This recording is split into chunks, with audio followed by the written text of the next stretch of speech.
What's up, my people? Welcome back to Vertical Football. Welcome back to another episode of the Manchester United Fans Corner. It's Monday, and as usual, we're here to discuss Manchester United. So, guys, a lot of talking points in today's episode. I think majorly a bulk of our analysis today will be about the caretaker manager to take us to the end of the season. We want to give our advice. We want to offer, if we're in his shoes, we want to offer him the advice, in terms of what he should do with the team, both off and on the pitch, to take us to at least the Champions League spot this season. And then from the summer, we can now devise our analysis in terms of the way forward, in terms of a permanent manager. So, guys, a lot of talking points, a lot of advice going to be given out, a lot of analysis based on the current state of the team, what we are seeing throughout history, and based on what we are seeing currently, and especially what we saw in the last game against Brighton. So, guys, let's jump right into it. I think, first and foremost, before I go into the caretaker manager's discussion, I think it's important to share my heart a bit with you guys. I think you guys have been supportive of us. You guys, I love your comments. I love your, your opinions. I think it has just been amazing, really, having this discussion with you guys on the live show, having discussions with you guys, even in the comment section. It has been amazing. I think there are certain things that I really feel like a burden that I want to share. The first one is the fact that ever since Ruben Amorim was sacked by Manchester United, I've carried this burden. I know a lot of fans have expressed their frustration in the fact that I had the feeling that we were actually building towards something. And this, in my opinion, is the first manager that we have sacked, as I have the feeling that, wow, that we missed out on something, or we are going to miss out on something. And I know, yes, when I say something like this, people will say, oh, he just loves Amorim. That's not the case. I think when you look through our past videos, when Amorim came in, I look through even to the last time, you see that we've always had we try to have an objective view about Manchester United, an objective view about the club. And we are not about the manager. We're not, as people will say, we're not Amorim FC. We're not that. It's just about trying to understand the idea of the manager, if it makes sense, and we analyze it. And that's why you can see throughout what we have been doing here, we'll be doing tactical analysis. We have a tactical view video of close to an hour that we analyze the 3-4-3 system under Ruben Amorim. And we had an episode also that we're talking about the 10 profiles that are needed in that 3-4-3 system. So all what we have been doing is just to objectively analyze the system. And the more we dig deep, or the more we dug deep into the analysis of that system, the more I was very, very excited to see how it was going to pan out. And when you see that cutoff, you always have the feeling of, we missed out on something. And I think when I saw the sack, the day I saw the sack, because this is me sharing, the day I saw the sack notification that he has been sacked, I remember a particular scene in the All or Nothing of Arsenal Football Club. That's when Arteta, they did an All or Nothing a few years after Arteta was manager there, or after Arteta became the manager there, where Arteta asked some people, I think he had an image on the screen, and I think that particular scene replayed in my mind about Manchester United. Arteta had a particular image on the screen in that All or Nothing, where he said, "What do you see?" And somebody said, "Oh, I see a rabbit." And that person said, "I see a bird." And he said, "This is where we are right now in the process." That's Arteta. I'm quoting him now. He said, "Some people see a rabbit, some people see a bird." He said, "But in the process and the stage where Arsenal were at that moment," he said, "it was very important that those within the club see the same thing." And I think when the sack of Amorim happened, I remember that scene. And the fact is that I didn't care about the division in the fan base, because I ultimately always believe that success, if it ended up becoming successful at that moment, that success will bring people together. I have the opinion that people that say they don't want the manager, if Amorim ended up being successful, they will just be like, oh, let's support. The way a lot of Arsenal fans that were Arteta out at one point came back in. But in the club, and I think that's a many major points, is the fact that they looked at that image that Arteta placed out, and in our own club, they look at that image and they were seeing two different things. And even when you look at it broadly in the fan base, Some of us looked at Amorim's system and said, if we could get the right players, this system will be amazing. This system will be flexible. This system will be the next big thing in world of football. While others saw it that it was not going to work, the major problem of the club was the formation. And I think, how will I put it now? But with time, it will begin to reveal itself what exactly it was. But why am I saying this? First and foremost, the major point I want to establish here is the fact that those in the club did not see the same thing. And it's so painful because I still have the feeling up to now that we missed out on something big. And there are many questions I have asked people around me and even on our live shows. Is the fact that I remember when 4-4-2 was the in thing. I think I said it. And next thing we saw in the world of football is that the formation 4-3-3 came on board. I see the latest group of young managers. And it is no coincidence that in the world of football today as we speak, the next generation of managers are tending towards a 3 at the back formation. There's a particular young coach that I really love so much of Nigerian origin. And I came across one of his posts talking about his philosophy. Very amazing manager. I hope that one day I have him on this show. And he was analyzing his system and he said, this is an European trained coach. And he still also mentioned, I love a 3 at the back. And I want to say this today, and maybe you can clip this part away. I really have the feeling within me that 3 at the back is the future of football tactics. And for us to have a manager that started that, and, we cut it off so early, for me, leaves me in a state where I feel that we missed out on something. And lastly, let me say this on Amorim, and then we'll go to the caretaker manager. Is the fact that our fan base obviously is divided. And it's so sad because sometimes we can have different opinions about a particular thing, but it should not reach the level of this level of division. And one of the things I believe led to this level of division was the fact that a lot of us that do this job of analysis did not do our job well. Many of us were so emotional that we said the 3 at the back will not work. And we kept saying it here, that football tactics is like an amoeba. Football tactics evolves. Football tactics is not about how you start. It's about your shape on the ball, off the ball. This is what we learned when we were studying these tactics so that we can be effective in what we are doing.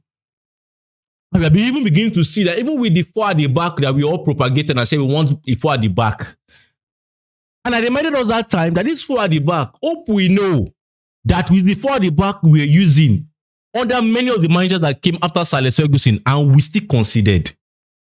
And I think we're beginning to also come to realization that it is not the formation that is the problem. If it was the formation, we would have won or would have gotten back to the glory days 10 years, 12 years, even before Ruben Amorim came for 14 months. And now the formation is gone. Something that just occurred in 14 months. The formation is gone and it doesn't look as if we are moving in the right direction. After that Brighton game, we saw problems that we thought we would not see again. We saw them resurface. So that's why I want to bring us into the caretaker. If I was to be an advisor for the caretaker, there are certain questions that I will advise, that I will give the caretaker manager. Things he should not make a mistake of. How we should set up, in my opinion. And how we should maximize the qualities of the players that are available on the ball, off the ball. What he should do on the pitch and off the pitch. So guys, let's jump right into that. Let's jump right into that. First and foremost, you guys know on this platform, we've talked about the mental state of this United team. And I still maintain that as the first point. I've maintained the fact that we made a progress in our mental state as a club under Ruben Amorim this season. In the sense of we suffer from a mental problem of the fact that we crumbled during games. Whenever they scores, the confidence wasn't there, we crumbled. If we are playing a game, we could play sometimes a game, first 15 minutes we were good. The moment they scored us after that good patch of playing football, we crumbled. But we saw that we made an improvement in that process in terms of we would sometimes start a game where we would score, but we didn't have the momentum to go for the second, for the third, right? And sometimes you see that those teams that we scored first will end up equalizing, but most times you will see that the fact that sometimes we had sometimes they equalize us 2 goals, but we still had that desire, that confidence to equal the game out, maybe by a draw or sometimes even getting a win. We could see that there's that mindset improvement in the sense of we don't want to lose.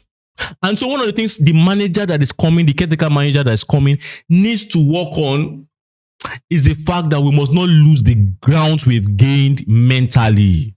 Football I know football is a physical sport, but also football is a mental sport. And we must not forget that the first and the most important instrument for playing the game is not the legs, it's the mind. That's why you see the likes of the Cruyffs of football will always tell you we don't train players on their feet first, we train them in their minds first. When you are ready here, these players are skillful. That's why they are at Manchester United. But many a time you see that although they are skillful on their legs, they are not yet sharp here. And we must not lose the ground. Because I know the Brighton game, tough result we are out of the FA Cup.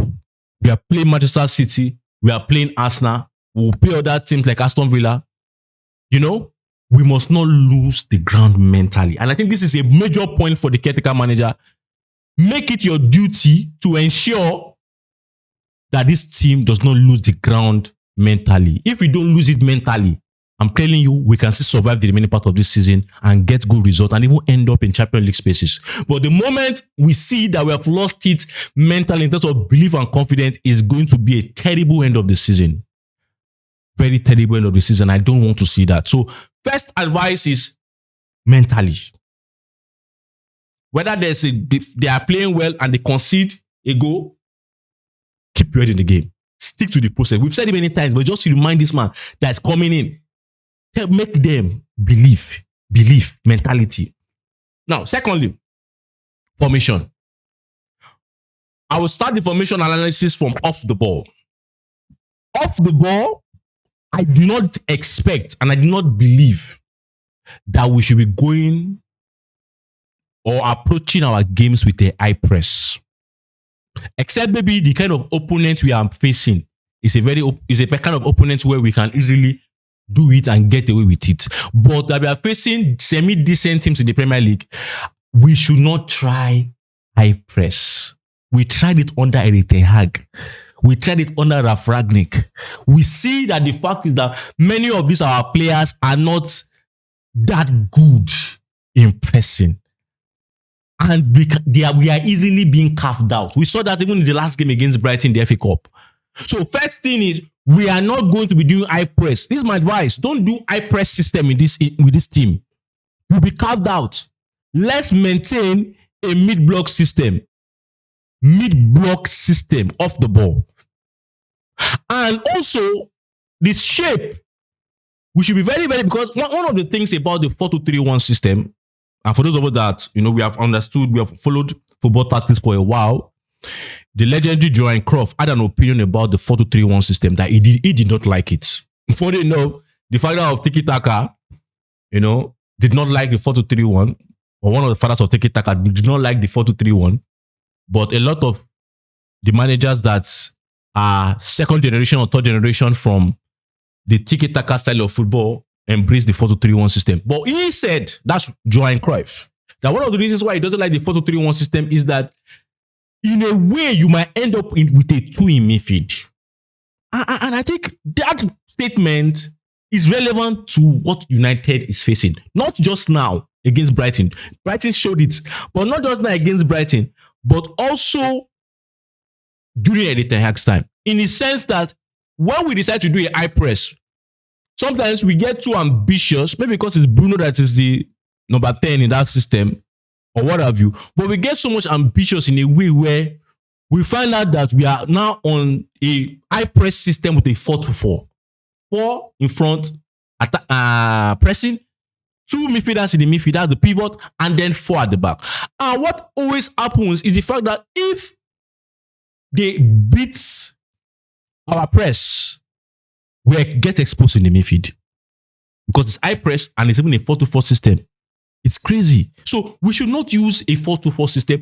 We should not make sure that we have a 4-2-4 in any facet of our game.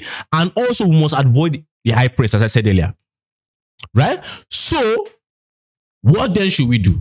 Off the ball. As I said, no high press. But off the ball, I feel we should adopt a basic 4-4-2 structure. A basic 4-4-2 structure. Or you can try, depending on the opponent, to embrace a 4-3-3. If it's a tougher opponent, I would advise we embrace a 4-5-1 structure off the ball. So 4-4-2. If it's a team that you feel that, okay, because most teams build up with a 3. So if you feel that, okay, I don't want to give them advantage, you want to go with maybe a 4-3-3 and do 1v1 in terms of the pressing. That's a 4-3-3. But if we see it's a big team, we have to play a mid block of 4-5-1. And I expect that should be our off-the-ball shape against a Manchester City. 4-5-1. Mid block. 4-5-1 mid block. And listen, sometimes we can even go 4-5-1 low block. We need to get results. And that's the situation. We need to get results because Manchester City is a team, as you guys know what they can do. So I feel off the ball, we need to look at this. No high press. Basic structure of a 4-4-2 off the ball, or a 4-3-3, or a 4-5-1. Please, we should not make a mistake of adopting a 4-2-4. It's not something I want to see. We get exposed. We get carved out. The last game against Brighton, I said, what the manager used against Brighton was a 2-3-1-4. 2-3-1-4. And those 3 were directly behind the 2. It was like going with 5. And we saw how the goalkeeper of Brighton erased 5 of those players. So automatically like a 5-1-4. He erased. And we were hoping with just one pass. And Manchester City has the quality. Arsenal has the quality. Brighton obviously has shown us they have the quality. So we need to be better there. Now, on the ball. I think on the ball, but before I talk about on the ball, let me talk about the basic structure we should approach. Looking at the players that we have in Man United currently, the players that are very, very effective for us, I will advise the new manager to go with a 4-4-2 formation. I have used hours to crack my head on how well we play. And I believe the basic structure of a 4-4-2 formation will fit this. Because obviously you cannot use a 3 at the back because it's going to be crazy. You sack the manager for using 3 at the back and the caretaker your break is using 3 at the back. So I believe basic formation will be 4-4-2. And if I was to be, maybe everybody's available, you want to play a 4-4-2 system, with everybody available, I feel the lineup should be Lamens in goal, Dogu on the left, Martinez as the left centre back, the right centre back. I know my people want to disagree. Maybe let's say Delete, right? Delete and Martinez, right? And then on the right back, I think you used to use Mazaraoui, and I will explain that further. Midfield, you need to use Bruno Casemiro as your pivot. I know people might say, "Oh, Bruno should play 10." I think we've seen there are a lot of things you will see in the fact that we don't even have midfielders that can actually break through in terms of build up for us and break through this to even find Bruno. So sometimes Bruno himself will have to be, as you see many times, Bruno has to not even come deep to receive the ball because nobody tends to find Bruno in the hole. So it's not going to make sense for him to be in that hole. Before we had the likes of maybe Pogba that could do something, and General could do something, that kind of players. But now it looks as if the midfielders we have, Bruno still has to be dropping deep. And so I think it's just better that Bruno be one of the pivots.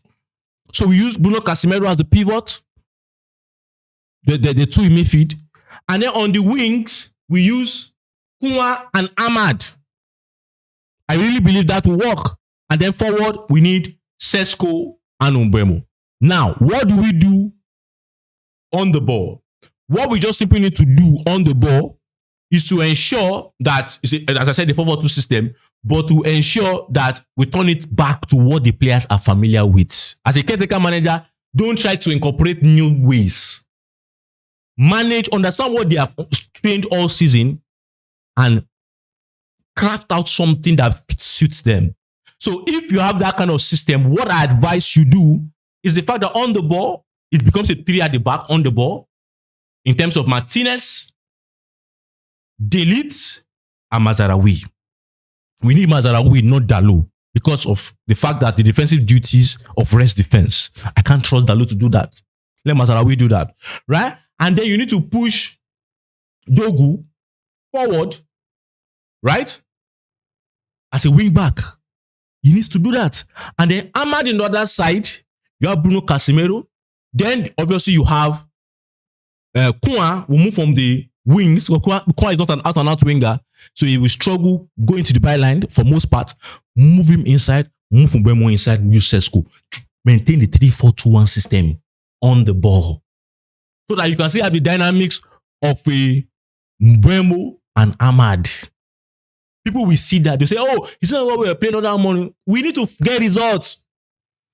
Get that results. And that's my advice. Don't try to drop one of them because these guys are very, very effective for us and we need them. We are playing one game a week now. No other cup competitions. So I don't see the reason why someone is on the bench, why maybe Mbeumo is on the bench or Ahmad is on the bench and the other one plays. You can use that system to get all of them in and try and get results. Try and get results. So I believe basic formation should be a 4-4-2 formation. I've explained what players that should be there. On the ball formation, I think you maintain a 3-4-2-1 formation. 3-2-1 formation. 3-4-2-1 formation. Off the ball, 4-4-2, 4-3-3, depending on the opposition. That's very careful when you use it. And a very difficult opposition, use a 4-5-1. I don't want to see 4-2-4 off the ball. I don't want to see high press off the ball. Please. Because I believe it will affect us. I know these are all tactical stops, but I think it's very... So, other things we need to look at is the fact that we need to be wary of transitions. I say that sometimes, I know there's all talks about the United way, the United DNA, but the fact is, if we decide to play no caution football, all attack, full force, yeah, it will be good. So far you are scoring. But the fact is, if you are not clinical and getting your chance and being clinical, Premier League teams will hurt you on the transition. And this team is not a team that deals well with the transition. We saw it under Erik ten Hag. And that's one of the things we need to look at. So we have to be very careful to play the game in such a way where we are not exposed with transitions. And what do I mean? Last game against Brighton, we saw a lot of unnecessary long balls. Everybody was just taking long balls. Switch off, please. At certain moment, just try to switch to the other side. It's good if you want to play that expansive football, but you also understand that you're also playing a risky game in terms of transition moments. And we need to be very, very careful. I think Brighton's didn't really have that transitional threat that they had in the first game of the season when we played them, that first leg of the season when we played them. I felt they didn't really even get the rhythm of doing the transitions well in the last game. But the fact is, other teams can get in that rhythm and they can auto some transitions. And we are not a team that is good on the transitions. Let's be honest ourselves. We are still struggling with transitions. So we have to be very careful and measured not to give the opposition moments to transit us. Please, we need to. Very careful about that. So I think that's why I said to avoid transitions, we have to also have a controlled verticality. We must be measured, not just anybody throwing passes to the sides. That somebody now wins in between and now counters us. Now use that counter situations to hit us on transitions. It won't be funny. So we should avoid too many switches of play. Let's be measured in when we switch plays. Okay. Now, let me go to the last part of it, which is the fact of benefit, people that are going to benefit under the caretaker system of a 4 at the back and people that are going to struggle. Because let's be honest ourselves, we've seen a lot of these players under a 4 at the back and we see some of them that we know that can survive under a 4 at the back, under a 4-3-3 or a 4-2-3-1 system or a 4-4-2 system. And then we have seen players that will struggle. So let's look at the players that I feel will benefit and players that I think we have to look out for in terms of hope they don't struggle under this new 4-3-3 or a 4-4-2 system. So first one, benefit also obviously I think I'll run through. Mbeumo will benefit because if you play transitional football in terms of sitting, mini mid block and hit on the counter, or hit on the transition, Mbeumo obviously will enjoy it because it's just going to be a replay of the Brentford days, right? Ahmad obviously will do well. So far, it's attacking with space, with speed, moving with a lot of spaces in front of him. He will do obviously well. Very skillful player. Bruno obviously will do well in terms of that is Bruno's game. That is Bruno's game when there are spaces where Bruno can do those passes. Which I begin to see that Bruno has returned back to those passes after Amorim has left. Under Amorim was more measured, but now Bruno has gone back to the old one. And I think we can maybe benefit as usual in those kind of chaotic and Hollywood kind of passes. We can benefit in that moment in terms of transitional plays and switch of plays. Dogu obviously will benefit. I think I begin to see that he's having more freedom on the left. Obviously, he has been more confident after the goal he scored against Newcastle. And so there's that more belief. He looks like an happier boy now, confident. He's having decent games, right? Decent games. And he's very, very, so I think he's going to also do well. Šeško obviously is having to do well running at the goal. I think for most parts, because of the way we wanted to control the game and everything, he was asked to play with his back behind goal. And sometimes when he runs to the goal, he doesn't receive the ball in front of him as much. But I think now he's having to run into space. And it looks like what he plays well at his former club, Leipzig, right? Where the fact that he runs to go. So he runs to go. So someone can move from here, giving the ball. Someone can move from here, give the ball. And he's enjoying 3 goals in the last 2 games. He's really enjoying. I think he's getting to the form that we want him to get to. And he's amazing. And I think people should also praise him. We've criticized that boy a lot, but now he's getting the goals. We have to praise him. Yes, the team's performance is not okay, but his performance in terms of in front of goal is improving. And we have to give him praise for that because he's a boy. I said he's an amazing player. Casemiro obviously will survive, but I think Casemiro needs to also be more measured because I know, yes, the whole bumping forward, he can do that. But the fact is, we are playing, still maintaining a 2 in the midfield. If we use a 4-4-2, right? I know sometimes the way we analyzed it in terms of if we use a 3-4-2-1 on the ball, Kohan can be center, Mbeumo can be center, they can help out. But the fact is, he needs to be very, very careful because we are playing a 2 at the back, not a 3. And so we need Casemiro to form the head of the triangle, right? The head of that triangle in the sense of defensive or rest defense shape. So we need him as that shield. Really, we need him now as that shield in front of that 2 center backs. In front of 2 center backs. But I know obviously sometimes, as I said, we'll build to a 3, but also we still need him there. We need him there in different moments where we are still in a 4 at the back shape and not a 3. So we need him there. Martinez obviously will perform in any system you give him. I think his ability on the ball will help us a lot. Piercing passes, I think he help us a lot. And not just piercing passes alone, but his ability to play it long will also help us. And help the likes of Šeško, help the likes of Bruno, help the likes of Ahmad, help the likes of Mbeumo, Kohan into space. He has those qualities. Mazraoui, I think, was going to benefit because if we build up with a 3, as we've seen that most parts we build up with a 3, in certain moments of our 4 at the back. So Mazraoui is a much better choice because of his smartness and his defensive work, in terms of helping us inside and also can do a very decent job out wide. I think it will be better than Dalot, really, in terms of the commitment to defending and the wisdom to help us in our build-up. In different facets of the game, it helps us better than what Dalot does. So worry, I think Maguire is a big worry for me because I felt we saw another Maguire in a 3 at the back. But obviously, let's see how it goes. But I think as a basic 4-4-2 system, as a basic 4-3-3 system, as a basic 4 at the back, I think Maguire will struggle because depending on how we're able to close down things in the midfield, I think he gets a little bit more exposed when he's playing in the back 4. And I think that's clear. We've seen a lot of games and we've seen that it looks a different Harry Maguire when we are playing 3 at the back. Kobbie Mainoo. I think Kobbie Mainoo, I still don't see Kobbie Mainoo in this our team. Really, I still don't see him in this our team. But I hope that maybe when he gets the minutes and maybe he comes up to space, I think he will do well. But I think in the last game, I think he had the ball. He had some moments where I said, Kobbie. But the fact that I think he needs to take more risk in terms of his passes, long range passes, I think penetrative passes, we need more from Kobbie Mainoo.